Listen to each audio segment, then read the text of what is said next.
Hello दोस्तों, स्वागत है आपका आपके अपने YouTube चैनल MP जंक्शन में। दोस्तों, आप लोगों को मालूम है MP जंक्शन आप लोगों के लिए रेगुलर बेसिस पे एक शेड्यूल क्लास 9th और क्लास 10th के जितने भी बच्चे हैं उन लोगों के लिए फिज़िक्स का शेड्यूल क्लास रेगुलर बेसिस पे लेकर के आपके सामने, आपके कदमों के सामने लेकर के हाजिर हो रहा है। और आपके अपने सुफियान सर इसके लिए जद्दोजहद कर रहे हैं, जी जान लगा रहे हैं।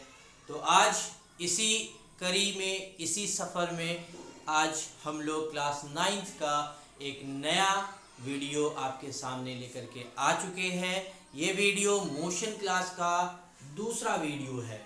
This is the second video of motion class 9th physics. तो जितने भी बच्चे क्लास 9th में हैं उनसे मेरी गुजारिश है कि अगर आप मुझे जानते हैं तो आप, मुझे तो उम्मीद है कि मेरे वीडियो को भी फॉलो कर रहे होंगे।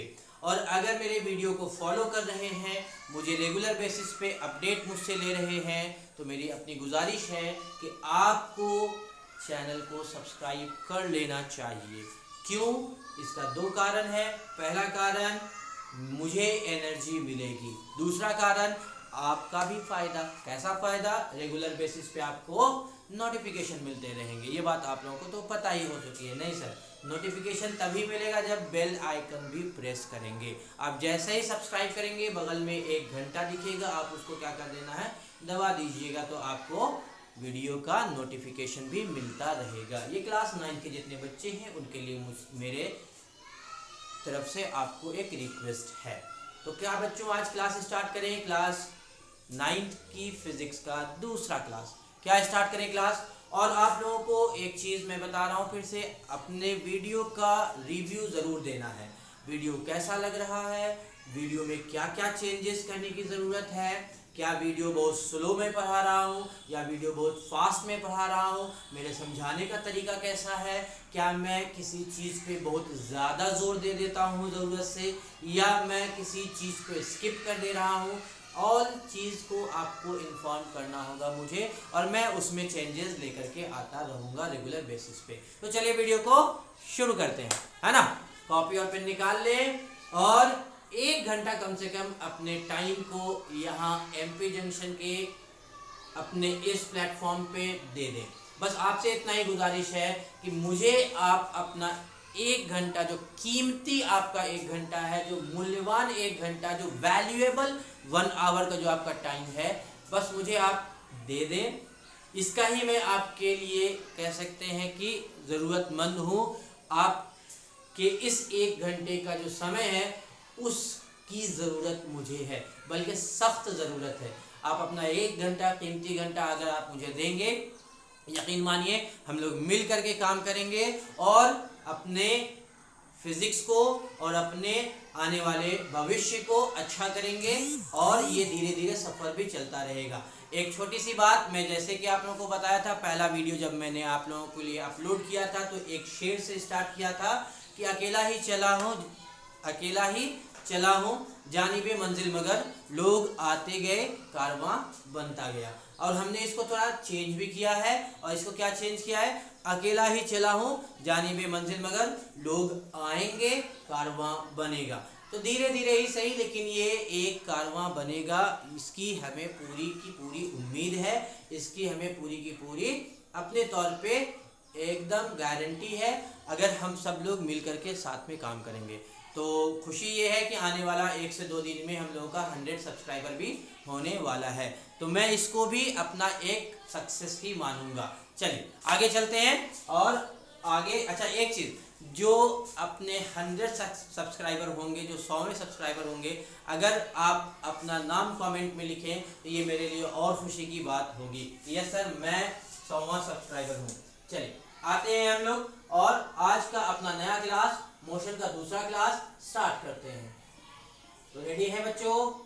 क्या आप लोग रेडी हैं? उम्मीद करता हूँ आप लोग रेडी ही होंगे। चलिए, तो मोशन में हम लोगों ने कहाँ तक पढ़ लिया था बच्चों? हम लोगों ने मोशन में कहाँ तक पढ़ लिया था इससे पिछले वाले क्लास में, अगर आप लोगों को याद है तो? सर मोशन में हम लोगों ने कुछ ज़्यादा तो नहीं पढ़ा है अभी। हम लोगों ने मोशन में उस दिन पढ़ा था इंट्रोडक्शन और पैरामीटर्स, क्या क्या पढ़ना है हम लोगों को मोशन में, और मोशन का डेफिनेशन। उसमें हम लोगों ने स्टेट ऑफ मोशन के बारे में आप लोगों को बताया था कि what is state of motion या what is state of object. In fact basically हम लोगों ने पढ़ा था स्टेट ऑफ ऑब्जेक्ट। ऑब्जेक्ट का कितने स्टेट होता है, तो ऑब्जेक्ट का हम लोगों ने जाना था कि दो स्टेट होता है। एक होता है state of rest as usual और एक होता है स्टेट ऑफ मोशन। और हमने आप लोगों को ये भी बताया था कि स्टेट ऑफ रेस्ट या स्टेट ऑफ मोशन किस बेसिस पे आप कहेंगे कि yes that object is at rest और that object is in motion. ये कैसे आप बता पाएंगे, तो इसके लिए आपको इसका छोटा सा कॉन्सेप्ट था। और कॉन्सेप्ट क्या था कि अगर वो बॉडी अपने पोजीशन को चेंज कर देता है टाइम के रेस्पेक्ट में और सराउंडिंग के रेस्पेक्ट में, जो सराउंडिंग है या जो उस सराउंडिंग का हमने नाम बताया था, अगर उस पर बात करते हैं तो वो जो सराउंडिंग था उसको क्या हमने कहा था, फ्रेम ऑफ रेफरेंस। तो अगर कोई बॉडी अपनी पोजीशन को चेंज करता है टाइम और सराउंडिंग के रिस्पेक्ट में या फ्रेम ऑफ रेफरेंस के रिस्पेक्ट में, तो हम लोग कहेंगे कि वो बॉडी किस में है, मोशन में है। और अगर वो टाइम और फ्रेम ऑफ रेफरेंस के रिस्पेक्ट में अपने पोजीशन को चेंज नहीं कर रहा है, तो हम लोग कह सकते हैं कि वो बॉडी किस में था, वो बॉडी रेस्ट पे था। लेकिन हमने आप लोगों को एक बात और बताया था, अगर याद हो तो हमने कहा था कि बच्चों रेस्ट और मोशन ये फिक्स्ड नहीं है, ये एब्सोल्यूट नहीं है।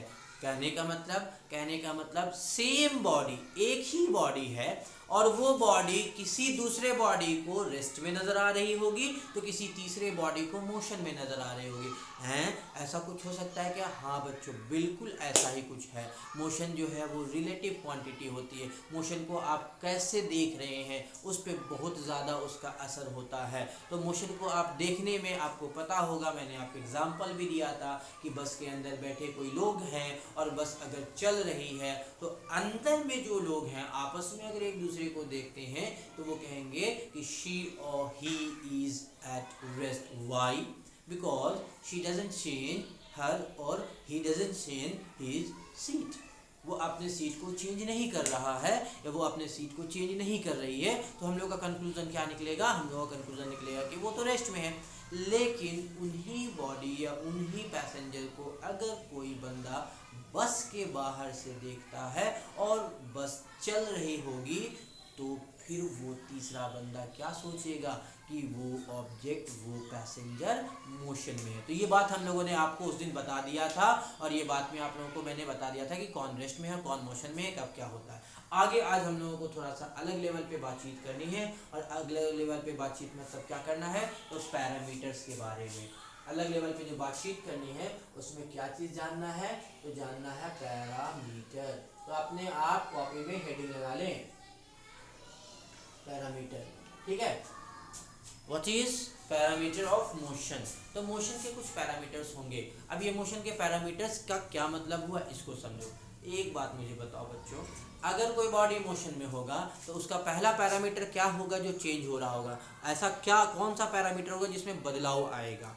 तो मैंने आप लोगों को लिस्टिंग करवाया था, अगर याद हो तो मैंने आप लोगों को कहा था कि अगर कोई बॉडी रेस्ट में नहीं है, मोशन में है, तो उसका पोजीशन चेंज होगा। और अगर उसका पोजीशन चेंज होता है तो ऑब्वियस सी बात है कि वो बॉडी कुछ ना कुछ तो डिस्टेंस चलेगा।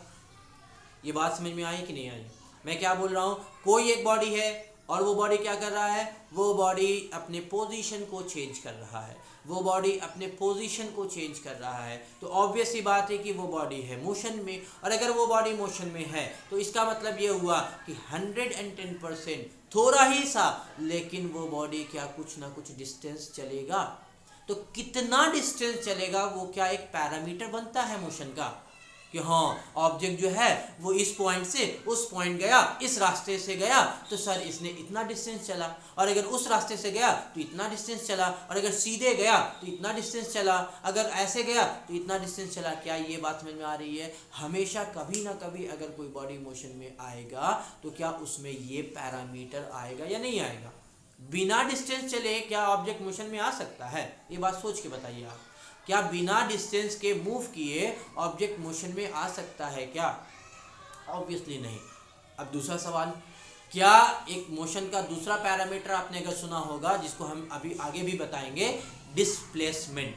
एक दूसरा पैरामीटर भी है डिस्प्लेसमेंट। एक तो हो गया डिस्टेंस, एक होता है डिस्प्लेसमेंट। जिनको इसके बारे में कॉन्सेप्ट पता है डिस्टेंस और डिस्प्लेसमेंट के, मैं उनसे एक सवाल पूछ रहा हूँ, क्या ऑब्जेक्ट अगर मोशन कर रहा है तो मोशन करने के दौरान उस ऑब्जेक्ट का डिस्प्लेसमेंट, क्या उस ऑब्जेक्ट का डिस्प्लेसमेंट ज़ीरो हो सकता है? मैं आपसे एक सवाल पूछ रहा हूँ, सवाल सिंपल है, सारे लोग ध्यान से सुनेंगे। क्या मैं बोल रहा हूँ, अगर ऑब्जेक्ट रेस्ट पे है, ऑब्वियस सी बात है कि उसका डिस्टेंस तो ज़ीरो होगा, कुछ भी वो डिस्टेंस नहीं चलेगा, और उसका डिस्प्लेसमेंट भी ज़ीरो होगा। लेकिन अगर ऑब्जेक्ट मोशन में है तो उसका डिस्टेंस तो कभी ज़ीरो नहीं होगा। ये बात तो आप क्लियर समझ रहे होंगे जिनको कॉन्सेप्ट पता होगा। क्या उसका डिस्प्लेसमेंट ज़ीरो हो सकता है या नहीं हो सकता? और अगर हो सकता है तो कौन सा ऐसा केस है जिसमें डिस्प्लेसमेंट ज़ीरो होगा? अभी आप कमेंट बॉक्स में कमेंट करके बताएं मुझे। चलिए मैं आगे आप लोगों को जो कॉन्सेप्ट है उस पर बात कर रहा हूँ। तो पैरामीटर्स में हम लोग बात कर लेते हैं। पहला पैरामीटर था डिस्टेंस। तो डिस्टेंस का बड़ा ही सिंपल कॉन्सेप्ट है। डिस्टेंस का बड़ा ही सिंपल कॉन्सेप्ट है। किसको कहते हैं हम लोग डिस्टेंस, इस पे हम लोग बात कर रहे हैं। तो मान लेते हैं, सपोज दैट, एक स्टोरी मैं आपको बता रहा हूँ कि जो कि आपको पता होगा, उस दिन भी मैंने आपको बताया था कि लेट अस अज्यूम कि there is an observer standing at this point. इस पॉइंट पे एक ऑब्जर्वर है। ऑब्जर्वर किसको कहते थे? ऑब्जर्वर किसको कहते थे? जो किसी भी ऑब्जेक्ट के मोशन को ऑब्जर्व करेगा उसे हम लोग ऑब्जर्वर कहेंगे। तो आप किसी एक बंदे को देख रहे हैं, आप किसी एक बंदी को देख रहे हैं, नहीं ये काम कभी मत करना, कुटाओगे। चलो मैं क्या बोल रहा हूँ, आप किसी एक बंदे को देख रहे हो और क्या कर रहे हो, वो बंदा, वो कार, वो बस क्या हो रहा है, एक पोजीशन से दूसरे पोजीशन में जा रहा है। तो क्या वो एक पोजीशन से दूसरे पोजीशन में जब जाएगा तो उसको हम लोग ये कह सकते हैं ऑब्जर्वर। जो देख रहा है, जो देख रहा है उसको हम लोग क्या कहेंगे? ऑब्जर्वर। बात समझ में आ गई? तो ये है देखने वाला, ये है देखने वाला, ठीक है ना। चलिए, और यहाँ पे एक ऑब्जेक्ट हो गया जिसको देखा जा रहा है। ये क्या हो गया? ऑब्जेक्ट। मैंने कहा ना कि वहाँ पे हो सकता है कि कोई बंदा हो या कोई बंदी हो, लेकिन बंदी वाली बात काम आप लोगों को नहीं करना है। एकदम मुंह मोड़ लेना जल्दी से, नहीं तो बहुत दिक्कत हो जाएगा। बता देने, कुटा जाओगे, अच्छे से सुझा भी जाओगे। चल ये सब काम नहीं। तो यहाँ पे एक ऑब्जेक्ट है और यहाँ पे एक ऑब्जर्वर है। ऑब्जर्वर पी पॉइंट पे है, इसको लिख भी देते हैं ऑब्जर्वर। ऑब्जर्वर, चलिए, तो ऑब्जर्वर है, ऑब्जेक्ट है। क्या ऑब्जर्व किया ऑब्जर्वर ने कि ऑब्जेक्ट जो है टी टाइम पे, लेट अस अज्यूम ये 10 बजे सुबह का टाइम है, तो टी टाइम पे सुबह 10 बजे यहाँ पे है और 10:10 में वो यहाँ पे आ गया, ठीक है। 10 बजे यहाँ पे था और 10:10 पे वो इस पॉइंट पे आ गया। ये पॉइंट मान लेते हैं P1 और ये मान लेते हैं P2। चलिए सुनिए, क्या सिचुएशन है कि there is an object and there is an observer. Object is located at point P1 and observer is located at point P. In this situation, the object is at point P1 at a time 10 AM and at time 10 the object is at point P2. तो अब यहाँ पे सवाल ये है कि ये object जो है वो P1 से P2 गया है, इसमें तो कोई दिक्कत नहीं है। क्या ये फिक्स्ड है कि जो ऑब्जेक्ट गया है वो सीधा ही गया है? क्या इसके बारे में कुछ आपको बताया गया क्या कि ऑब्जेक्ट जो है वो स्ट्रेट लाइन में गया? नहीं ना, इसके बारे में तो कोई इन्फॉर्मेशन अभी फ़िलहाल मैंने आपको दिया नहीं है। अभी मैंने आपको तो सिंपल बताया कि ऑब्जेक्ट जो P1 से P2 पे गया है। ओके, तो मान लेते हैं कि इसमें क्या क्या पॉसिबिलिटीज़ हो सकती हैं। एक तो हो सकता है कि सीधे गया, एक हो सकता है कि ऐसे घूम घाम करके गया हो, एक हो सकता है कि ऐसे घूम घाम करके गया हो, है ना। बहुत सारी पॉसिबिलिटीज हैं। एक है कि ऐसे आके ऐसे गया हो, ठीक है ना। तो इन सारी पॉसिबिलिटीज में अब क्या क्या चीज आ रही है उसको समझिए और उससे ही हम जानेंगे डिस्टेंस का कॉन्सेप्ट। क्या एक बात आपको समझ में आ रहा है कि ऑब्जेक्ट हर रास्ते से चाहे जिस भी रास्ते से जाए, हर रास्ते में ऑब्जेक्ट जो है शुरू कर रहा है इस लोकेशन से और अंत में इस लोकेशन पे आ रहा है। ये बात क्लियर है? चाहे कोई सा भी रास्ता हो, कोई सा भी रास्ता हो, कोई सा भी पाथ हो, ऑब्जेक्ट में एक चीज़ कॉमन दिख रही है। ऑब्जेक्ट में एक चीज़ जो है वो एक नोटिसेबल पॉइंट है और वो क्या है कि ऑब्जेक्ट P1 हर केस में P1 से स्टार्ट हुआ और P2 पे हर केस में पहुंचा है। ये बात क्लियर हुआ? लेकिन अंतर क्या है? अंतर है अलग अलग रास्ते से। तो देखो सर, क्या इस वाले रास्ते से जाएगा, अगर इस वाले रास्ते से जाएगा तो क्या अलग उसको डिस्टेंस चलना है, अलग उसको दूरी चलनी होगी? बोलो हाँ या ना। कुछ तो अलग है ना इसमें। ओके सर, अगर इससे जाना होगा तो उसमें भी अलग कुछ जाना होगा, इससे जाना होगा तो अलग जाना होगा, और इससे जाना होगा तो अलग जाना होगा। बोलो कोई दिक्कत है क्या? अब एक छोटा सा यहाँ पे स्टोरी में आप लोगों को बताना चाहूँगा। मान लेते हैं आप लोग स्कूल अपने जा रहे हो और ये है आपका घर और ये है आपका स्कूल, ठीक है? एकदम अच्छे से समझना, रियल लाइफ एग्जांपल से मैं बात कर रहा हूँ आपको। ये है आपका घर, ये है आपका स्कूल और ये हो आप, ठीक है ना? और ये कोई आपको देखने वाला या देखने वाली, चलिए अब बोलेंगे सर ये देखने वाली, फिर आप घुसा रहे हैं और बोल रहे हैं कि इस पर ध्यान ना दो। अरे ये आपकी माँ भी हो सकती है, इसमें कौन सी बात है? चलो इधर आओ। तो मैं ये कह रहा हूँ कि आप स्कूल पहुँचे, आप स्कूल पहुँचे और आप स्कूल पहुँचे देर से, आप स्कूल पहुँचे देर से। कैसी देरी? लगभग 20 मिनट की देरी। तो ऑब्वियस सी बात है कि आपके जो टीचर हैं वो आपसे तो सवाल करेंगे, काहे देर हुआ हैं? तो बोलोगे सर ऐसा है कि आज हम ना वो रास्ते से आए, देर हो गया। तो बोलेंगे अच्छा शौक चढ़ा था क्या वो रास्ते से जाने का? तो बोलोगे नहीं सर, जो छोटा वाला जो रास्ता था ना, उसका जो पुल था ना वो टूट गया है बरसात में, इस वजह से उससे जा नहीं पा रहे हैं, एक रास्ता मिला आपको। तो सर भी बड़े होशियार, वो भी बोलेंगे अच्छा हमको नहीं पता है कि वो पुल टूटा है कि नहीं टूटा है। तो अगर सच होगा तो वो आपको छोड़ देंगे और अगर सच नहीं होगा तो फिर जाहिर सी बात है कि आपका क्या हश्र होगा, आप जान रहे हैं। समझाना क्या चाहते हैं उसको समझ।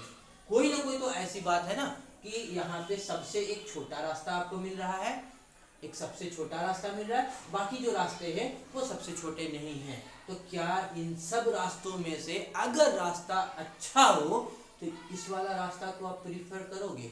अगर रास्ता अच्छा हो तो इस वाले रास्ते को प्रीफर करोगे?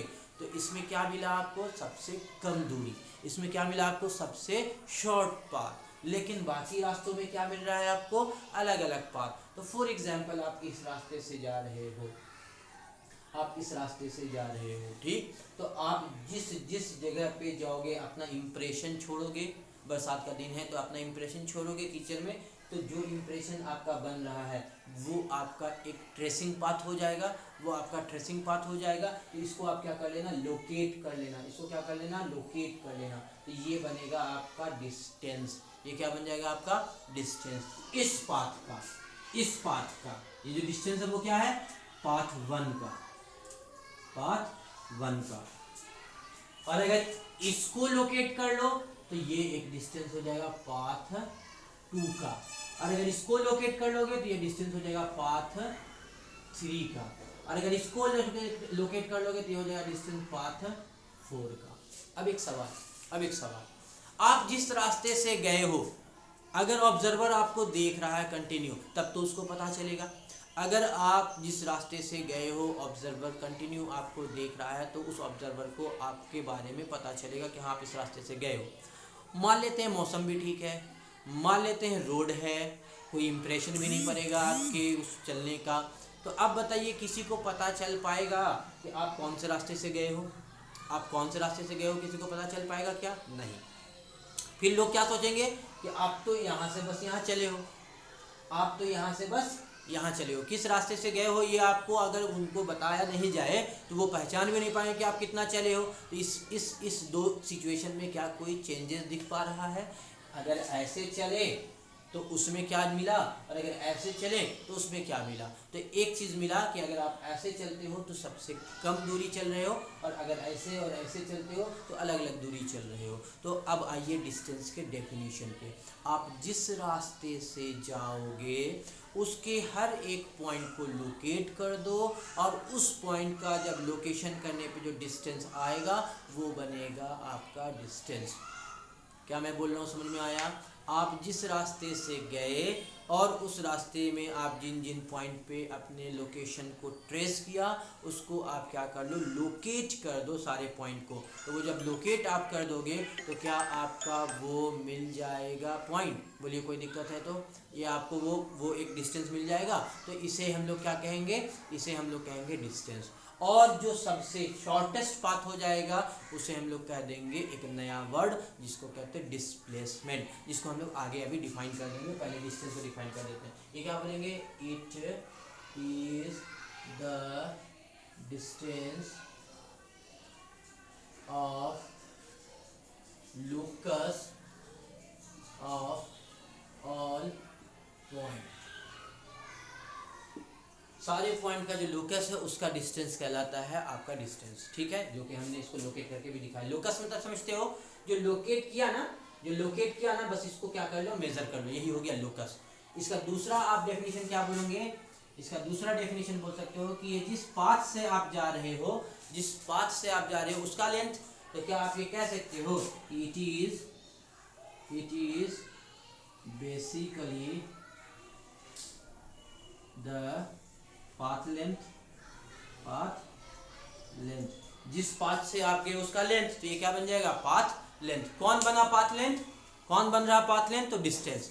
कौन बन रहा पाथ लेंथ, तो डिस्टेंस। कौन लोकस का सारा डिस्टेंस मिला देने से बनता है तो वो डिस्टेंस बनता है, कोई दिक्कत नहीं। अब एक दूसरा जो टॉपिक है उसको आप लोग लिख लें। तो पहले ये डायग्राम बना लें, और इस डायग्राम को बनाने के बाद ये जो मैंने बातें लिखी है इसको लिख लें, फिर आगे चलेंगे। इसका स्क्रीनशॉट ले लीजिए, मैं आगे चल रहा हूँ जल्दी से। चलिए अब आते हैं अगले डेफिनेशन पे, और वो है डिस्प्लेसमेंट। तो डिस्टेंस से हट करके है, और वो कौन है, डिस्प्लेसमेंट। ये क्यों लाना पड़ा, ये दूसरा डेफिनेशन क्यों लाना पड़ा, डिस्टेंस से काम नहीं चल रहा था तो डिस्प्लेसमेंट क्यों लाना पड़ा। तो अभी मैंने आप लोगों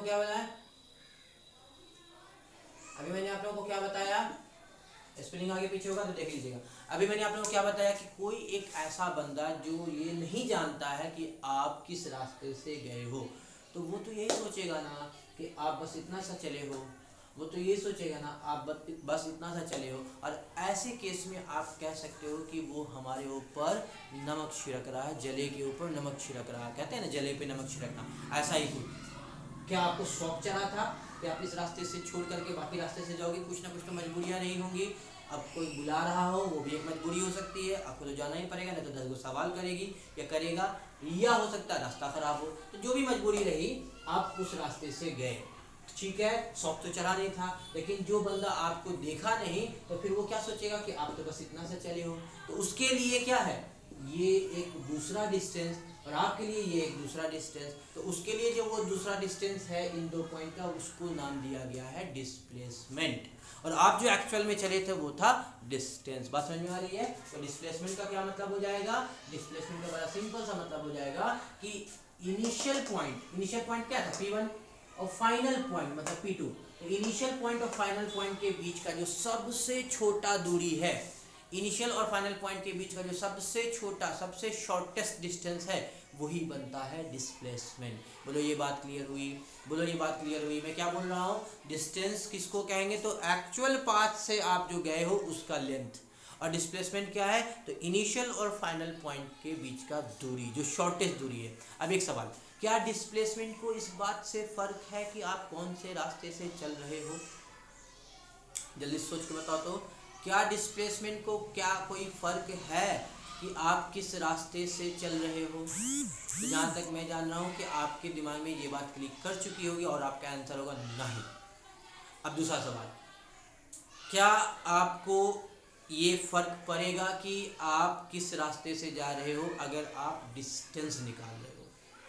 दूसरा सवाल क्या है, क्या आपको इस बात से फर्क पड़ेगा कि आप कौन से रास्ते से जा रहे हो? अगर आप डिस्टेंस निकाल रहे हो तो हाँ, इसमें फ़र्क पड़ेगा। ये बात क्लियर हो गई कि जिस रास्ते से जा रहे हो वो फैक्टर आपको आता है डिस्टेंस को निकालने में, लेकिन जिस रास्ते से आप जा रहे हो उसका कोई मतलब नहीं है डिस्प्लेसमेंट को निकालने में। डिस्प्लेसमेंट किन दो बातों पे डिपेंड करता है? तो बस सिंपल, इनिशियल और फाइनल पॉइंट का शॉर्टेस्ट डिस्टेंस, वो कहलाता है डिस्प्लेसमेंट, ठीक है ना। और डिस्टेंस को इनिशियल फाइनल पॉइंट से बहस नहीं होता, वो जितना डिस्टेंस चलेगा बस उसको मेजर कर लेना। तो हम लोग क्या बोलेंगे डिस्प्लेसमेंट के बारे में? It is the shortest distance between initial and final point। Initial और फाइनल पॉइंट के बीच का जो सबसे छोटा डिस्टेंस है उसी को हम कहेंगे डिस्प्लेसमेंट, वही कहलाएगा डिस्प्लेसमेंट। बोलो ये बात क्लियर हो गई? बोलो ये बात समझ में आ गई? उम्मीद करता हूँ ये बात आप लोगों को समझ में आ रहा होगा। अच्छा ये बात बताओ, फील थोड़ा मोड़ा ही सही आ रहा है? क्या आप फील कर पा रहे हो? जो मैं प्रैक्टिकल सिचुएशन को आपको ले जाना चाहता हूँ उसमें आपको फील आ पा रहा है? अगर वर्ड प्रॉब्लम आएंगे तो आप बना ले जाओगे, ये मैं आपसे पूछना चाहता हूँ। बोलो ये बात क्लियर हो रही है? अगर आ रही है, ये बात सारी समझ में आ रही है तो अच्छी बात, नहीं आ रही है तो आप बिना झिझक मुझे सपोर्ट करने के तौर पर ही सही लेकिन कॉमेंट ज़रूर करें और बताएं कि सर ऐसा कुछ मिस्टेक हुआ, ऐसा कुछ हुआ, ऐसा कुछ हुआ। ठीक है, चलिए आगे चलते हैं, ज़्यादा बात नहीं करते। अगला टॉपिक, डिस्टेंस और डिस्प्लेसमेंट के बाद उसको जानिए। अगला पॉइंट क्या है? अगला पॉइंट है या अगला टॉपिक है important point about distance and displacement. Distance और डिस्प्लेसमेंट में इंपॉर्टेंट पॉइंट्स क्या क्या हैं, क्या क्या चीजें जानकारी रखने वाली हैं? किसमें जानकारी रखने वाली है? डिस्टेंस और डिस्प्लेसमेंट में कौन कौन सी चीजें आपको जरूरी है जो जानकारी रखने वाली है, तो उसको याद करना होगा, इसीलिए लिखा है important points for distance and displacement. Distance और डिस्प्लेसमेंट के लिए इंपॉर्टेंट पॉइंट्स। पहला इंपॉर्टेंट पॉइंट, सबसे पहला इंपॉर्टेंट पॉइंट, डिस्टेंस जो होता है वो एक स्केलर क्वांटिटी है। क्या है? Distance is a scalar quantity. Distance क्या है बच्चों? Scalar quantity. क्या बच्चों आप स्केलर क्वांटिटी के बारे में जानते हैं या नहीं जानते हैं? नहीं जानते आप कमेंट करें, मैं आपको डिटेल में बताऊंगा, ठीक है। चलो, डिस्टेंस क्या होता है? स्केलर क्वांटिटी होता है। और इसी तरीके से डिस्प्लेसमेंट क्या होता है? वाइल का मतलब जबकि, while displacement is a vector quantity. तो डिस्टेंस क्या है? Scalar quantity. डिस्प्लेसमेंट क्या है? Vector quantity. किसको कहते हैं स्केलर क्वांटिटी? तो अभी के लिए थोड़ा सा जान लीजिए कि ऐसी सारी क्वांटिटियां जिनके पास में डायरेक्शन नहीं हो, मैग्नीट्यूड हो, फिर से बोलना, ऐसी क्वांटिटी जिनके पास मैग्नीट्यूड हो लेकिन डायरेक्शन नहीं हो उसे कहते हैं स्केलर क्वांटिटी। लेकिन ऐसी क्वांटिटी जिनके पास में डायरेक्शन भी हो और मैग्नीट्यूड भी हो उसे कहते हैं वेक्टर क्वांटिटी। अब ये मैं आपको मोटे तौर पे बताया हूँ, एकदम बेसिक ऊपर, लेकिन इसमें और भी बहुत सारा कॉन्सेप्ट होता है, तो क्लास 9 के लिए उतना ज़्यादा ज़रूरी नहीं है। अभी के लिए क्या ज़रूरी है, जो मैंने आपको बता दिया कि अगर डायरेक्शन है और मैग्नीट्यूड है तो फिर क्या है? वेक्टर। और अगर केवल मैग्नीट्यूड है, डायरेक्शन नहीं है, तो फिर क्या है? स्केलर। तो डिस्टेंस में कोई डायरेक्शन नहीं होता है लेकिन डिस्प्लेसमेंट में डायरेक्शन होता है। क्या ये सच बात है? डिस्प्लेसमेंट में डायरेक्शन होता है? तो हाँ, देखो, इनिशियल और फाइनल पॉइंट का एक फिक्स डायरेक्शन भी है। इनिशियल और फाइनल पॉइंट का एक फिक्स डायरेक्शन भी है। बात समझ में आ रही है? इसलिए ये एक डिस्प्लेसमेंट जो है वो वेक्टर बनता है, लेकिन डिस्टेंस क्या है? स्केलर है। बोलो क्लियर है? बोलो बात समझ में आ रही है या नहीं आ रही है? ये बात क्लियर हो चुकी है। आगे चले क्या? चलिए आगे चलते हैं अगला पॉइंट पे। अगला पॉइंट क्या है इसको समझते हैं। इसको मैं हटा दे रहा हूँ। अब अगली पॉइंट बड़ा सिंपल सा पॉइंट है, इसको समझिए। क्या किसी ऑब्जेक्ट का अगर मोशन ऑब्जेक्ट ने किया है तो डिस्टेंस कैसा रहेगा, ग्रेटर देन 0 होगा या नहीं। देखिए, for object at rest, object अगर रेस्ट पे है, एक ऐसा ऑब्जेक्ट जो कि रेस्ट पे है, उसके लिए डिस्टेंस क्या 0 हो सकता है, हाँ या ना में जवाब दो। अगर ऑब्जेक्ट रेस्ट में है तो डिस्टेंस क्या 0 हो सकता है, तो बिल्कुल 0 होगा। क्या डिस्प्लेसमेंट भी 0 होगा, तो हाँ जी डिस्प्लेसमेंट भी 0 होगा, कहीं कोई दिक्कत नहीं है। कौन बोल रहा है ये सब बातें, डिस्प्लेसमेंट भी क्या होगा, 0 होगा। चलिए अब बात करते हैं तीसरी बात, अगर ऑब्जेक्ट मोशन में है, फॉर ऑब्जेक्ट इन मोशन, क्या है, ऑब्जेक्ट मोशन में है, तब क्या होगा। अगर ऑब्जेक्ट मोशन में है तब क्या होगा, तो ऑब्जेक्ट अगर मोशन में होगा तो एक बात याद रखना है आप लोगों को, और क्या बात है उसको समझना है, डिस्टेंस जो है कभी भी 0 नहीं होगा, नॉट इक्वल टू 0। क्या मैंने कहा कि अगर ऑब्जेक्ट मोशन किया, कुछ ना कुछ ही सही लेकिन मोशन किया, तो उस केस में ऑब्जेक्ट का डिस्टेंस कभी 0 नहीं होगा, ऑब्जेक्ट का डिस्टेंस कभी 0 नहीं होगा। लेकिन मोशन करने के बाद भी ऑब्जेक्ट का डिस्प्लेसमेंट, जो हमने उस टाइम पे आपसे सवाल भी पूछा था, ऑब्जेक्ट का डिस्प्लेसमेंट 0 हो भी सकता है और नहीं भी हो सकता है, तो मे और मे नॉट बी 0। तो कब होगा और कब नहीं होगा, क्या ये जानना है आपको। मैंने क्या बताया कि ऑब्जेक्ट अगर मोशन में है तो डिस्टेंस तो कतई 0 नहीं होगा, लेकिन डिस्प्लेसमेंट 0 हो भी सकता है और नहीं भी हो सकता है, इसलिए क्या लिखा, मे और मे नॉट बी 0। तो ये जानना है कि आपको कि कब 0 होगा और कब 0 नहीं होगा। अगर हाँ तो बताएंगे, नहीं तो भी बताएंगे, सिंपल सी बात है। पढ़ना है तो फिर सोचना क्या। चल आगे चलते हैं फाइन, और अगला टॉपिक जो है इसको एक्सप्लेन करते हैं रीजन के साथ कि कब आपका डिस्प्लेसमेंट जो है मोशन करने के बाद भी 0 हो जाएगा। कितने लोग जानते हैं इस बात को, कितने लोग जानते हैं, हाउ मेनी आर देयर, जानते हैं कि हाँ डिस्प्लेसमेंट मोशन के बाद भी 0 हो सकता है। तो मैं इसको समझाने की कोशिश करता हूँ। तो देखो बच्चों, आपको मैं एक केस दे रहा हूँ, केस, ऑब्जेक्ट आपका क्या है, ऑब्जेक्ट आपका मोशन में है, तो यहाँ से कहीं ना कहीं यहाँ जाएगा, ये P1 पॉइंट हुआ, ये P2 पॉइंट हुआ, ठीक है। तो जब ये गया एकदम शॉर्टेस्ट में, जब ये गया एकदम शॉर्टेस्ट में सीधे में, तो बताइए यहाँ पे कुछ ना कुछ तो ये आया ना अमाउंट। जब ये कुछ ना कुछ अमाउंट आया तो इस केस में आपका डिस्प्लेसमेंट क्या है, डिस्प्लेसमेंट क्या है, नॉट इक्वल टू 0 है, डिस्प्लेसमेंट 0 नहीं है। लेकिन केस नंबर 2, दूसरे केस पे मैं बात करता हूँ, दूसरा मुकदमा चलाते हैं। केस नंबर 2 क्या है कि ऑब्जेक्ट यहाँ पे है, ठीक, और ऐसे चलते हुए ऐसे गया, ऐसे गया, ऐसे गया, ऐसे गया, ऐसे आया, ऐसे आके फिर यहीं आ गया, फिर यहीं आ गया। कैसे गया था, ऐसे गया था, इस रास्ते से जाया और जाते जाते जाते जाते जाते जाते जाते क्या हुआ, फिर इसी पॉइंट पे आ गया। तो बताइए इनिशियल और फाइनल पॉइंट एक ही हो गया या अलग है। इस वाले सिचुएशन में इनिशियल और फाइनल पॉइंट क्या सेम है या अलग है।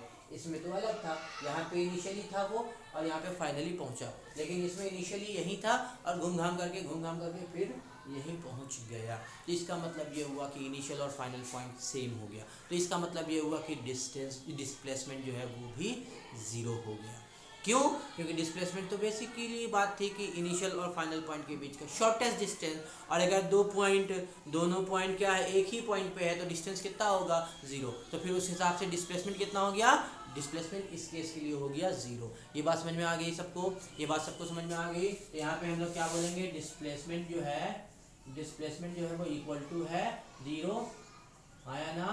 तो देखिए ऐसे वाले केस में 0 हो गया, तो वही लिखा था मे, मतलब हो भी सकता है, और मे नॉट, बात समझ में आई, मे और मे नॉट। ये बात समझ में आ गई कि डिस्प्लेसमेंट 0 हो भी सकता है और डिस्प्लेसमेंट 0 नहीं भी हो सकता है। क्लियर हो चुका है, उम्मीद करता हूँ ये बात आप लोगों को क्लियर हो गया होगा। और चले क्या अगले पॉइंट पे, अभी बहुत सारा पॉइंट है बच्चा लोग, अभी बहुत सारा पॉइंट है डिस्टेंस और डिस्प्लेसमेंट के रिगार्डिंग। क्या ये सारा पॉइंट आप जानते हैं, क्या आपने ये सारा पॉइंट सुना है, आपको किसी ने बताया है ये सारा पॉइंट? जल्दी से बताइए तो मुझे। क्वेश्चन पॉइंट नंबर 4 क्या है कि डिस्टेंस जो है वो ऑलवेज क्या होगा, ग्रेटर या इक्वल 0 होगा। डिस्टेंस जो है उसकी वैल्यू हमेशा या तो 0 हो सकती या तो 0 से ग्रेटर, कभी भी 0 से कम नहीं हो सकती है। डिस्टेंस की वैल्यू कभी भी 0 से कम नहीं हो सकती है। अगर 0 से कम नहीं हो सकती है इसका मतलब क्या हुआ कि निगेटिव नहीं हो सकती है। इसका मतलब ये हुआ कि डिस्टेंस ऑलवेज पॉजिटिव और 0, नेगेटिव कभी नहीं हो सकती है। बात समझ में आ गई? डिस्टेंस की वैल्यू कभी भी नेगेटिव नहीं हो सकती है। लेकिन डिस्प्लेसमेंट आपका नेगेटिव भी हो सकता है, 0 भी हो सकता है और पॉजिटिव भी हो सकता है। डिस्प्लेसमेंट, ध्यान से सुनना, डिस्प्लेसमेंट जो है वो नेगेटिव भी हो सकता है, पॉजिटिव भी हो सकता है, 0 भी हो सकता है। क्यों? क्योंकि डिस्प्लेसमेंट एक वेक्टर क्वांटिटी है। डिस्प्लेसमेंट क्या है? एक वेक्टर क्वांटिटी है, इसलिए। लेकिन डिस्टेंस जो है वो आपका कभी भी नेगेटिव नहीं होगा। बोलो ये बात समझ में आया? इसका भी एग्जांपल दिखाना पड़ेगा आपको, कब डिस्टेंस आपका 0 से ग्रेटर और ये है, और कब डिस्प्लेसमेंट आपका नेगेटिव है। मेरे ख्याल से इसकी ज़रूरत नहीं है, लेकिन अगर आप जानना चाहते हैं तो मैं बता देता हूँ कि ऑब्जेक्ट गया शुरू में राइट साइड है आपके लिए, ठीक है? ऑब्जेक्ट शुरू में क्या गया है? Right side. ओके, अब ध्यान से सुनना, घूम घाम करके वो इधर आ गया। किधर आ गया? इस तरफ, लेफ्ट साइड आ गया, आपके लेफ्ट साइड।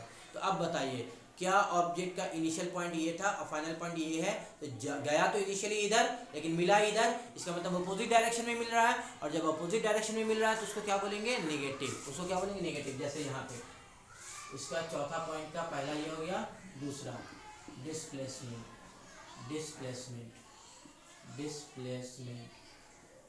डिस्प्लेसमेंट क्या होगा? डिस्प्लेसमेंट जो है वो आपको 0 पॉजिटिव भी हो सकता है, 0 भी हो सकता है और नेगेटिव भी हो सकता है। तो पॉजिटिव और 0 तो आप समझ रहे हैं। 0 तो ये हो गया जब आपका क्या होगा, इनिशियल और फाइनल पॉइंट सेम हो जाए। 0 कब होगा? पॉजिटिव कब होगा? तो इस केस में पॉजिटिव होगा। नेगेटिव कब होगा? तो वो देख लीजिए। नेगेटिव होगा तब जब मान लेते हैं ऑब्जेक्ट इस तरफ मोशन कर रहा था शुरू में, ये P1 पॉइंट है, और गया इधर, इधर जाने के बाद ऊपर गया, ऊपर जाने के बाद इधर आया, इधर जाने के बाद यहाँ आया और यहाँ पे आके रुक गया, P2 पॉइंट पे आके रुक गया। अब बताइए, क्या इनिशियली ऑब्जेक्ट उधर जा रहा था लेकिन फाइनली ऑब्जेक्ट इधर मिला? तो आपको पता है शॉर्टेस्ट पाथ जो है वो ये वाला हो गया, और इसका अपना एक डायरेक्शन भी है इस तरफ। तो क्या ये वाला जो डायरेक्शन है वो मोशन के ऑपोजिट है? क्या ये वाला डायरेक्शन इनिशियल वाला जो मोशन था उसके ऑपोजिट है? तो हाँ, तो क्या मैं ये कह सकता हूँ कि अगर ऑपोजिट है इसका मतलब ये हो गया कि ऑब्जेक्ट का डिस्प्लेसमेंट नेगेटिव है। समझ में आ गया? बोलो ये बात समझ में आ गया? तो ऑब्जेक्ट का डिस्टेंस हमेशा पॉजिटिव या 0 हो सकता है, लेकिन ऑब्जेक्ट का डिस्प्लेसमेंट पॉजिटिव भी हो सकता है, 0 भी हो सकता है और नेगेटिव भी हो सकता है। बोलो क्लियर हुआ? आगे चले, अगले पॉइंट की तरफ चले। क्या अगले पॉइंट की तरफ चलें? तो चलते हैं अगले पॉइंट की तरफ। और अगला पॉइंट क्या है इसको समझिए। अगला पॉइंट सिंपल है। अगर पांचवा पॉइंट, अगर ऑब्जेक्ट किसी स्ट्रेट पाथ में चलता है, ध्यान से सुना पांचवा पॉइंट, अगर ऑब्जेक्ट किसी स्ट्रेट पाथ में चलता है उस केस में ऑब्जेक्ट का डिस्टेंस और डिस्प्लेसमेंट दोनों इक्वल हो जाएगा। जैसे कि आप यहाँ भी देख सकते हो, अगर मैं यहाँ का डिस्टेंस निकालूंगा तो पाथ लेंथ को क्या करूंगा? फाइंड करूंगा।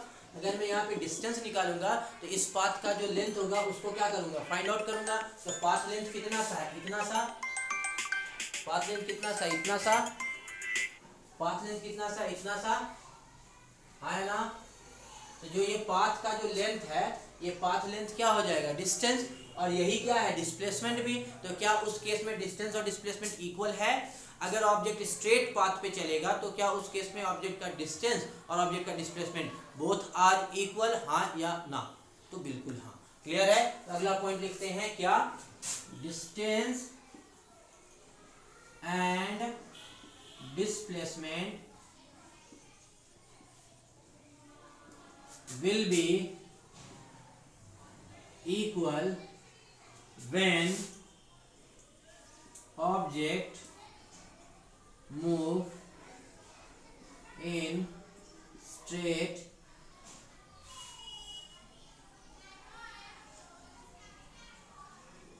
पाथ, स्ट्रेट पाथ पे मूव कर रहा है, और स्ट्रेट पाथ पे जो मूव कर रहा है इन वन डायरेक्शन में बोलना होगा, इन वन डायरेक्शन, एक ही डायरेक्शन में, या अलोंग वन डायरेक्शन, ऐसा भी आप लिख सकते हैं। ठीक है, अगर एक डायरेक्शन जैसे जा रहा है स्ट्रेट इधर और फिर बैक आ गया तो फिर वहां पे डिस्टेंस और डिस्प्लेसमेंट इक्वल नहीं होगा।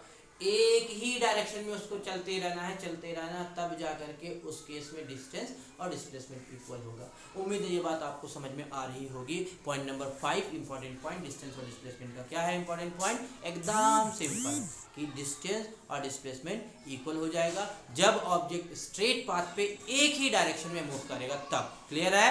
बोलो हाँ या ना। आगे चले, एक और पॉइंट, और भी पॉइंट है डिस्टेंस और डिस्प्लेसमेंट के लिए। तो अगला पॉइंट उसको देखो, पॉइंट नंबर 6।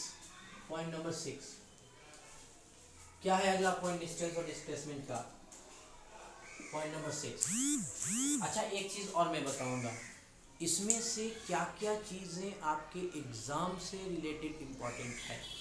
देखो बच्चों, हम आपको पूरा डिटेल में बता दिया, लेकिन आपके एग्ज़ाम में क्या क्या आने वाला है एट द एंड आपकी कैपेबिलिटी तो उससे डिसाइड होती है। आपके नॉलेज को तो कोई देखता है नहीं, ये एक हार्श रियलिटी है। इसका मतलब ये हुआ कि अगर ये आपको जानना है, आपको ये सोचना है कि सर ठीक है आपने इतना डिटेल में तो पढ़ा दिया, मुझे समझ में भी आ गया, क्या ये इतना चीज़ पढ़ना पड़ेगा एग्ज़ाम के लिए?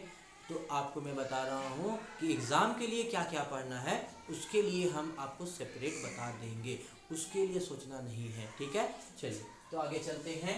आप लोग याद दिलाते रहना, इसे इंपॉर्टेंट पॉइंट, इंपॉर्टेंट क्वेश्चन बता दीजिए। चलिए पॉइंट नंबर 6 पे आते हैं। पॉइंट नंबर 6 बड़ा सिंपल है। अगर मैं डिस्टेंस और डिस्प्लेसमेंट की मैग्नीट्यूड का रेशियो ले लेता हूँ, मैग्नीट्यूड का रेशियो का मतलब क्या हुआ कि डिस्प्लेसमेंट अगर निगेटिव में भी है, डिस्प्लेसमेंट अगर निगेटिव में भी है तो निगेटिव क्यों आया था? क्योंकि वो अलग डायरेक्शन में था इसलिए, अदरवाइज वो तो एक डिस्टेंस ही था। तो मैग्नीट्यूड का मतलब ये हुआ कि अगर कोई निगेटिव आ रहा है तो उसको भी पॉजिटिव ले करके ही देखना है। तो मान लेते हैं कि हम क्या बोल रहे हैं कि मैग्नीट्यूड ऑफ, इसको आधा बस लिखा है MAG, उसको मतलब क्या पढ़ेंगे? मैग्नीट्यूड। तो मैग्नीट्यूड ऑफ डिस्टेंस, और उसको मैं डिवाइड कर देता हूं मैग्नीट्यूड ऑफ डिस्प्लेसमेंट से। मैग्नीट्यूड ऑफ डिस्प्लेसमेंट, मैग्नीट्यूड का क्या मतलब है? मैग्नीट्यूड का सिंपल मतलब ये है, देखो अगर डिस्प्लेसमेंट आपका 5 है तो 5 ही हम ले लेंगे, लेकिन अगर डिस्प्लेसमेंट आपका माइनस में 5 है तो इसको हम -5 ना बोल करके 5 ही बोलेंगे। माइनस क्यों आया था? माइनस आया, ये मैग्नीट्यूड जब लेंगे तब, ऐसे नहीं। तो -5 क्यों आया था? -5 आया था डायरेक्शन की वजह से, अदरवाइज ये कितना डिस्टेंस चला है? तो 5 मीटर। ठीक है ना? तो उसी तरीके से डिस्प्लेसमेंट की बात अगर हम करते हैं, मैग्नीट्यूड ऑफ डिस्टेंस और मैग्नीट्यूड ऑफ डिस्प्लेसमेंट, तो हमेशा याद रखिएगा डिस्टेंस ऑलवेज ग्रेटर होता है डिस्प्लेसमेंट से। इसकी वैल्यू या तो इक्वल आएगी या तो ग्रेटर आएगी। किससे? 1 से। इसकी वैल्यू क्या होगी? 1 से या तो इक्वल आएगी और या तो ग्रेटर। तो अगर बोला जाता है इसी में एक क्वेश्चन कि magnitude if magnitude of displacement if magnitude of distance by magnitude of displacement बराबर 1 है, तो उस केस में मैग्नीट्यूड ऑफ डिस्टेंस और मैग्नीट्यूड ऑफ डिस्प्लेसमेंट अगर 1 है तो उस केस में फिर आपका क्या प्रैक्टिकल सिचुएशन निकल रहा है? तो प्रैक्टिकल सिचुएशन ये निकल रहा है कि ऑब्जेक्ट स्ट्रेट पाथ पे एक ही डायरेक्शन में चल रहा है। बोलो हाँ या ना, क्योंकि दोनों इक्वल होगा तभी ना 1 बनेगा, दोनों इक्वल होगा तभी ना 1 बनेगा। तो उस केस में क्या हो जाएगा कि ऑब्जेक्ट जो है वो स्ट्रेट पाथ पे एक ही दिशा में चल रहा है। बोलो कोई दिक्कत? बोलो कोई दिक्कत? हाँ या ना, ये बात समझ में आ रही है? तो आप, अच्छा एक चीज और, इसी को दूसरे तरीके से भी लिखा जा सकता है, इसी को दूसरे तरीके से भी, पूरा डिटेल में ऐसे ना लिख करके ऐसे भी लिखा जा सकता है दूसरे तरीके से। वो क्या? Magnitude of distance. ये पैरेलल ब्रैकेट का मतलब होता है मैग्नीट्यूड। तो मैग्नीट्यूड ऑफ डिस्टेंस और मैग्नीट्यूड ऑफ डिस्प्लेसमेंट, इसकी वैल्यू क्या होगी? हमेशा होगी ग्रेटर या इक्वल 1। बोलो कोई दिक्कत? ग्रेटर या इक्वल 1। अब हमने आपको क्या बताया कि इक्वल वन कब होगा, तो इक्वल वन होगा जब आपका ऑब्जेक्ट स्ट्रेट पाथ पे एक ही दिशा में चल रहा हो, तो उसका मैग्नीट्यूड जो है वो वन आएगा, रेशियो जो है वो वन आएगा। लेकिन अगर स्ट्रेट पाथ पे एक दिशा में नहीं चल रहा है, तब फिर उस केस में ग्रेटर देन वन आएगा। बोलो ये बात क्लियर हुआ? ये बात क्लियर हुआ, इसको भी लिख ही देते हैं, अच्छा रहेगा। दैट इज करके यहाँ पे लिख सकते हो अगर लिखना चाहो तो, कि मैग्नीट्यूड ऑफ डिस्टेंस जो है, डिस्टेंस को अब हम DIST खाली बोलेंगे, और मैग्नीट्यूड ऑफ डिस्प्लेसमेंट जो है DISP अगर वन है, इसका क्या मतलब हुआ कि object is moving in straight path along one direction. Object नहीं समझ में आया ना? ये बातें समझ में आई या नहीं आई? मैंने इसको 2 बार 3 बार रिपीट किया है, समझ में नहीं आया तो बोलना, इसके बाद में हम लोग डिटेल में फिर एक्सप्लेन कर सकते हैं। Object is moving in straight path in one direction, ठीक है ना, एक ही डायरेक्शन में। चलिए अगला, अगर मैं ये कहता हूं कि मैग्नीट्यूड ऑफ डिस्टेंस और मैग्नीट्यूड ऑफ डिस्प्लेसमेंट अगर ये ग्रेटर देन वन है, तो उस केस में क्या होगा? उस केस में ऑब्जेक्ट स्ट्रेट लाइन में मूव नहीं कर रहा है, या ऑब्जेक्ट वन डायरेक्शन में मूव नहीं कर रहा है। बात समझ में आ रही है? तो object is not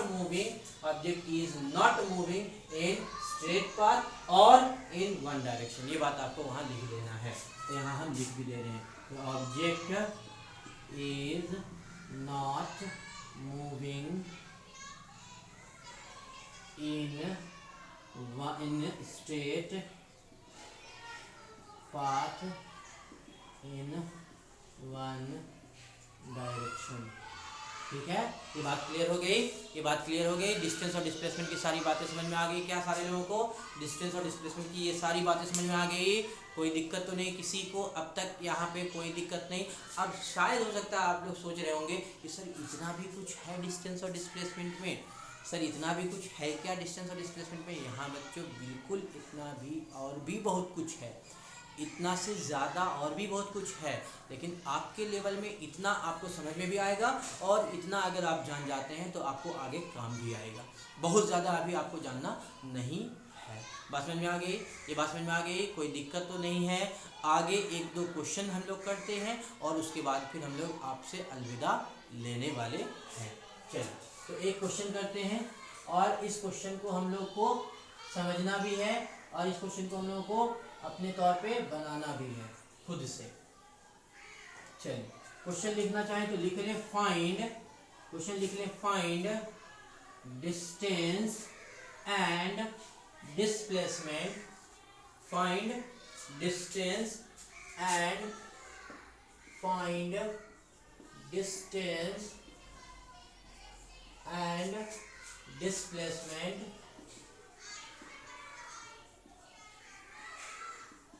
of object whose motion is shown in figure। क्या करना है आपको? डिस्टेंस निकालना, और क्या निकालना? डिस्प्लेसमेंट निकालना। किसका? एक ऑब्जेक्ट का जो कि मोशन में है और जो कि दिख रहा है कैसे मोशन में क्या क्या कर रहा है। तो देखो ये पहला डायग्राम है कि ऑब्जेक्ट यहाँ से यहाँ चला गया, ऑब्जेक्ट ने अपने पहले पोजीशन को यहाँ रखा और दूसरे पोजीशन को यहाँ रखा, यहाँ से यहाँ चला गया। ठीक है, बात समझ में आई सबको? इसमें तो कोई दिक्कत तो नहीं है किसी को? उम्मीद करता हूँ कोई दिक्कत नहीं है। चलिए तो ऑब्जेक्ट जब यहाँ से यहाँ गया है तो ये बीच का जो लाइन है ये परपेंडिकुलर लाइन है। ठीक है, ये आपको बताया जाएगा क्वेश्चन में। यहाँ से यहाँ गया है वो 4 मीटर,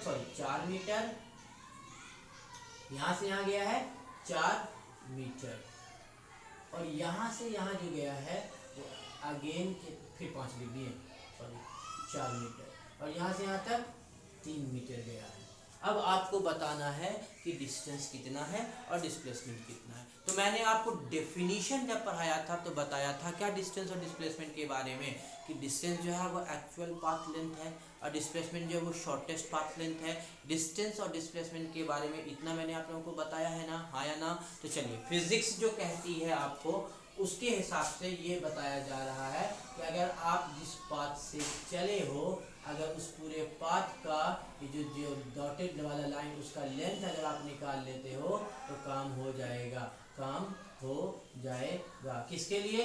डिस्टेंस के लिए। किसके लिए? डिस्टेंस। तो अगर मैं डिस्टेंस निकालना चाहूँगा, अगर मैं डिस्टेंस निकालना चाहूँगा तो क्या मैं ये कह सकता हूँ कि P1m और MP2 इन दोनों को जोड़ देंगे, P1 से M और M से P2 अगर इन दोनों को जोड़ देंगे तो क्या डिस्टेंस आ जाएगा?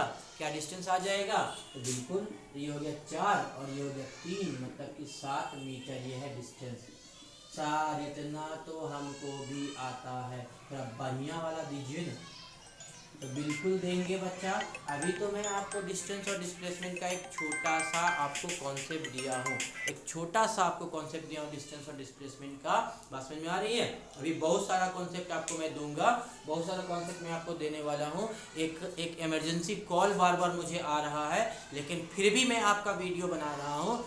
ये आपके डेडिकेशन को, आपके उस रेस्पेक्ट को दर्शाता है कि मैं वीडियो को छोड़ करके कॉल अटेंड नहीं कर रहा हूँ, बल्कि वीडियो को कैरी ऑन कर रहा हूँ। तो जिनको डिस्टर्बेंस भी हो रहा होगा उनसे क्षमा चाहता हूँ। हम लोग एक अभी क्वेश्चन किए हैं, अभी तो बहुत सारे क्वेश्चंस केवल और केवल डिस्टेंस और डिस्प्लेसमेंट में करेंगे, ठीक है। तो अगर डिस्टेंस के बाद डिस्प्लेसमेंट निकालना हो तो बच्चा कुछ नहीं, आपको ये वाला फाइंड कर लेना है, ये वाला आपको फाइंड कर लेना। क्यों? क्योंकि आपको पता है कि P1 जो है वो इनिशियल पॉइंट है और P2 जो है वो फाइनल पॉइंट है। तो P1 से P2 का जो डिस्टेंस होता है, जो शॉर्टेस्ट है ना, वो शॉर्टेस्ट है ना, एकदम स्ट्रेट है ना, तो शॉर्टेस्ट है। तो इन दोनों का जो शॉर्टेस्ट डिस्टेंस है वही डिस्प्लेसमेंट होगा। ये बात क्लियर हुआ? फिजिक्स ने इतना आपको बता दिया, फिजिक्स ने आपको इतना बता दिया कि बच्चा आप यहाँ से यहाँ का ये वाला डिस्टेंस निकाल लो, आपका डिस्प्लेसमेंट आ जाएगा। कैसे निकालोगे ये फिजिक्स बता रहा है, कैसे निकालोगे ये फिजिक्स बता रहा है क्या? तो कतई नहीं। कौन बताएगा? मैथ। कौन बताएगा? मैथ। आप जब मैथ के पास गए और बोले भैया भैया मुझे ये डिस्टेंस निकालना है, कैसे निकाले? तो मैथ बोलेगा ऐसा है कि अपनी परेशानी, अपनी समस्या, अपने दुख दर्द एगो बाबा हैं उनको जाके बता दो, एगो बाबा हैं उनको जाके बता दो। तो आप पूछोगे हाँ जल्दी से बता देना कौन से बाबा हैं? तो वो बताएंगे बाबा का नाम पाइथागोरस। वो आपको बताएंगे कि जाओ पाइथागोरस बाबा के पास चले जाओ, आपकी समस्या का हल हो जाएगा। आप दौड़ते भागते गए कहाँ? पाइथागोरस बाबा के पास, और वहाँ जाकर के बोले बाबा बाबा प्लीज़ जल्दी से मुझे इसको निकालने का तरीका बता दो। तो पाइथागोरस बोलेंगे रुको ज़रा सब्र करो। क्या बोलेंगे? रुको ज़रा सब्र करो। बोलेंगे पहले मेरी जो शर्तें हैं उसको आप पूरी करो। तो आप बोलेंगे जल्दी से बताइए बाबा क्या शर्त है आपकी? आपको पैसा चाहिए? मैं पैसा दूंगा। आपको क्या चाहिए? मैं वो दूंगा। बाबा बोलेंगे रुको मुझे कुछ नहीं चाहिए, मैं जो आपको कह रहा हूँ वो आपको करना है और सिंपल है। आप जो भी लेके आए हो मेरे पास ना, आपके पास में वो ट्राइंगल फॉर्म में होना चाहिए। तो आप बोलेंगे अरे हाँ ये तो ट्राइंगल ही है, ये तो ट्राइंगल ही है। बाबा ट्राइंगल है, आप बोलिए क्या करना? बाबा बोलेंगे सर ट्राइंगल तो बहुत सारे हैं, केवल और केवल राइट एंगल ट्राइंगल ही आपके पास होना चाहिए। फिर आप आए बोले अरे देखिए राइट एंगल ट्राइंगल है क्या? हाँ ये तो 90 डिग्री है। अरे बाबा बाबा ये राइट एंगल ट्राइंगल है, अब बता दो कैसे करेंगे? तो फिर आपको पता है कि वो आपको एक फार्मूला दे दिए हैं, और फार्मूला क्या था? हाइपोटेन्यूज का स्क्वायर बराबर परपेंडिकुलर का स्क्वायर प्लस बेस का स्क्वायर। मालूम है ना ये कहानी? ये कहानी मालूम है ना? तो आपको ये जो 90 डिग्री है इसके सामने वाला होता है हाइपोटेन्यूज, बाकी इसको आप बेस मान लो, इसको आप परपेंडिकुलर मान लो। तो फिर आपका जो पाइथागोरस है उसने कहा डिस्प्लेसमेंट जो होगा वो P1 P2 होगा, और P1 और P2 कैसे निकालोगे? तो अंडर रूट 4 का स्क्वायर प्लस 3 का स्क्वायर। हाँ या ना? पढ़ चुके हो? तो 16 प्लस 9 मतलब कि 5 मीटर। ये क्या आ गया आपको? डिस्प्लेसमेंट आ गया। अभी एकदम डिटेल में आपको एक क्वेश्चन पे मैं बात किया हूँ। डिस्टेंस और डिस्प्लेसमेंट इतना ही नहीं है बच्चों, अभी तो बहुत कुछ है, केवल और केवल डिस्टेंस और डिस्प्लेसमेंट में अच्छे अच्छे क्वेश्चन भी आपको मिलेंगे डिस्टेंस और डिस्प्लेसमेंट में। तो हम लोग अपने हर एक क्वेश्चन को टैकल करेंगे। थोड़ा सा बातें कर लेते हैं आप लोगों से, एकदम ईमानदारी से आपको बताना है, एकदम ईमानदारी से आपको बताना है क्लास कैसा लगा। अगर आपको अच्छा लगा होगा क्लास तो आप ज़रूर से ज़रूर कमेंट में आप अपना सजेशन दर्ज करेंगे, और अगर ख़राब लगा होगा तो भी आपको ज़रूर से ज़रूर कमेंट में अपना सजेशन बताना है। लेकिन अगर अच्छा लगा होगा तो कमेंट के साथ प्लीज़ लाइक भी कर दें, आप अपने वीडियो को लाइक भी कर दें। बात समझ में आ रही है, ताकि मेरे के अंदर में जो एनर्जी है वो एकदम बढ़ती रहे, आपके साथ में आता रहूं और हमेशा वीडियो बनाता रहूं। मिलते हैं अगले वीडियो में, बाय बाय, थैंक यू, जय हिंद।